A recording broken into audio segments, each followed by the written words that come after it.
Marketing की कोई भी किताब हो, वेबसाइट हो या यूट्यूब का चैनल हो, पहला टॉपिक हमेशा व्हाट इज मार्केटिंग पर ही होता है। तो मैं डिजिटल मार्केटिंग का कोर्स टीच करने से पहले कैसे इस टॉपिक को मिस कर सकता हूं?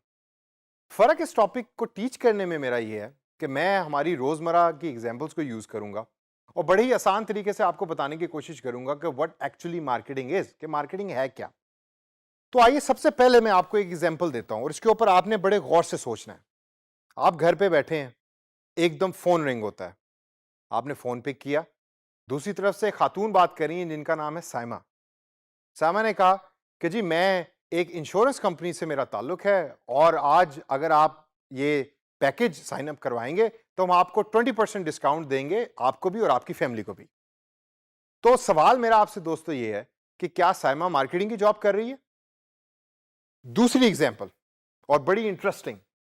आप अक्सर शॉपिंग मॉल जाते होंगे, अक्सर मार्केट्स जाते होंगे, संडे बाजार या इतवार बाजार जाते होंगे। वहां आपको डिफरेंट लोग खड़े हुए नजर आएंगे कि जो चीजें बेच रहे हैं, 10 रुपए की, 15 रुपए की, 100 रुपए की, एक के साथ दो फ्री। तो क्वेश्चन या सवाल मेरा आपसे यह है कि क्या आपके नजदीक वो भी मार्केटिंग की जॉब कर रहे हैं?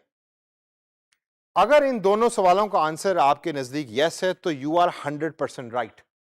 ये दोनों मार्केटिंग ही की जॉब कर रहे हैं। साइमा बेशक टेलीफोन के थ्रू डिजिटल टेक्नोलॉजी को यूज कर रही है और जो दूसरे साहब जो इतवार बाजार में खड़े चीजों को बेच रहे हैं वो सेलिंग कर रहे हैं, लेकिन है ये मार्केटिंग की जॉब। लेकिन मार्केटिंग इसके अलावा और भी बहुत कुछ है। तो आइए let's look at the definition of marketing और उसके बाद फिर हम मार्केटिंग की डेफिनेशन को ब्रेक करेंगे और फिर अंडरस्टैंड करेंगे कि प्रोसेस ऑफ मार्केटिंग क्या है। So the process of marketing is creating, communicating, delivering and exchanging offerings.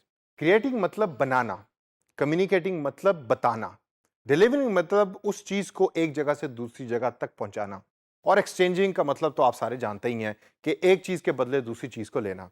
अब ऑफरिंग्स जो है वो बड़ा इंटरेस्टिंग चीज है। अब ऑफरिंग से क्या मुराद है? ऑफरिंग से मुराद है वो सारी प्रोडक्ट्स और सर्विसेज जो कंपनी बना रही है। लेकिन वो जब बनाएगी तो इन रिटर्न वो क्या ले रही है कस्टमर से? वो कस्टमर से वैल्यू ले भी रही है और कस्टमर को वैल्यू दे भी रही है in the form of products and services. ये आपने जहन में रखना है कि आपकी कंपनी प्रोडक्ट्स बनाती है और सर्विसेज बनाती है, जिसमें ये चारों चीजें जो मैंने अभी बताई हैं वो एम्बेड होती हैं या उसमें शामिल होती हैं और इन रिटर्न वैल्यू मिल रही होती है ऑर्गेनाइजेशन को भी और कस्टमर्स को भी। तो आइए इसको ब्रेक करते हैं और देखते हैं कि सबसे पहले ये क्रिएटिंग वैल्यू का मतलब क्या है। अब आप ये मेरे पीछे देखें, ये आपको एक शेल्फ नजर आ रहा है जिसके ऊपर डिफरेंट प्रोडक्ट्स आपको पड़ी हुई नजर आ रही हैं। अब फॉर इंस्टेंस ये एक प्रोडक्ट है जो किसी कंपनी ने बनाई, जो भी प्रोडक्ट है ये। अब इसको बनाने के अंदर कंपनी का एक सर्टेन प्रोसेस इन्वॉल्व है। उस प्रोसेस को हम कहते हैं क्रिएटिंग वैल्यू, यानी कि मार्केटिंग उस प्रोसेस का नाम है कि जिसके थ्रू कंपनी को पता लगता है कि कस्टमर को चाहिए क्या और उसको जहन में रखकर कंपनी प्रोडक्ट को बना रही होती है। सेकेंड स्टेप, मार्केटिंग क्या है? मार्केटिंग है कम्युनिकेटिंग वैल्यू का नाम। यानी कि आपने प्रोडक्ट तो बना ली और प्रोडक्ट तो भाई बड़ी जबरदस्त है, लेकिन कस्टमर को तो पता ही नहीं कि प्रोडक्ट कैसी है। तो आप एक इफेक्टिव मैसेज जो है वो कस्टमर को देते हैं कि जिसके बाद कस्टमर को पता लगता है कि आपकी प्रोडक्ट जो है, ओ भाई बात सुनना यार, ये प्रोडक्ट तो खरीद लो। He did not buy the product for me. क्यों? क्योंकि जो मैसेज जिस तरीके से मैं डिलीवर कर रहा हूं वो इफेक्टिव नहीं है। तो की पॉइंट क्या है कि कम्युनिकेटिंग वैल्यू तो है, आप कस्टमर को बता तो रहे हैं, लेकिन उसको इफेक्टिव तरीके से बताएं ताकि कस्टमर उसको सुने। तीसरा पॉइंट और बड़ा important, delivering value. Delivering value से मुराद ये है कि प्रोडक्ट बन गई, आपने कस्टमर को भी बता दिया, सर्विसेज बन गई, आपने कस्टमर को भी बता दिया, लेकिन अब उसको डिलीवर भी तो करना है, उसको कस्टमर की प्रेमिसेस या उसकी जगह तक भी तो पहुंचाना है, ख्वाह वो ऑनलाइन हो या ऑफलाइन हो। तो delivering that product and value is the job of an organization, is the job of a company. तो कंपनी जो है उस प्रोडक्ट और सर्विस को कस्टमर तक पहुंचाती है और इस पूरे प्रोसेस को पहुंचाने तक, कस्टमर को पहुंचाने तक, इसको मार्केटिंग कहते हैं। लास्ट स्टेप जो है वो सबसे इंपॉर्टेंट है, जिसमें कंपनी को भी रिवॉर्ड मिलता है, कस्टमर को भी रिवॉर्ड मिलता है। उस स्टेप को हम कहते हैं एक्सचेंजिंग वैल्यू। आपने प्रोडक्ट सर्विस बना ली, आपने कम्युनिकेट कर दिया और आपने डिलीवर कर दिया। अब बारी आई है एक्चुअल सेलिंग की।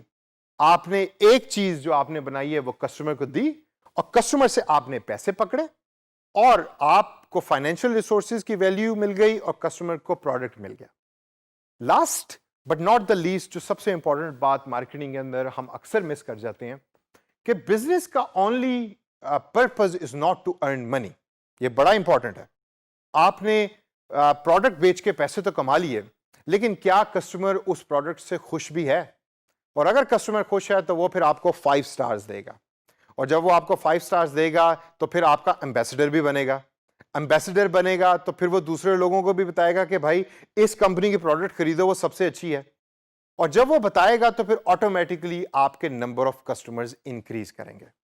तो आपका objective as a company marketing करने का ये होना चाहिए कि मेरा कस्टमर सबसे ज्यादा खुश हो ताकि वो बार बार आपके पास आए।